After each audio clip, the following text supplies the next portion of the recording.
đúng rồi.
Bỏ cái thẻ vô lại.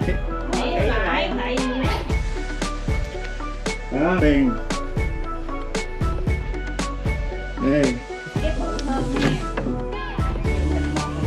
Đúng rồi. Ở trên tàu lúc nào cũng vậy đó.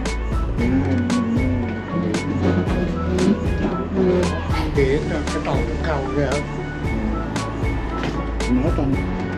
Và tụi con bây giờ tụi con chạy cho cái đồng bò hay là bên sơn bò. Kìa bạc kìa.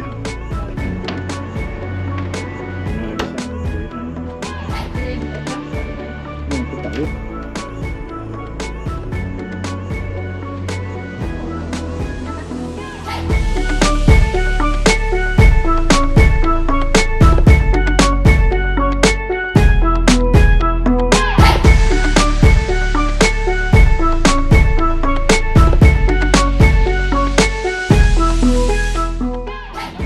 Lúc bây giờ bắt đầu tu có cái cầu bên này cả đó. Đúng 4 giờ là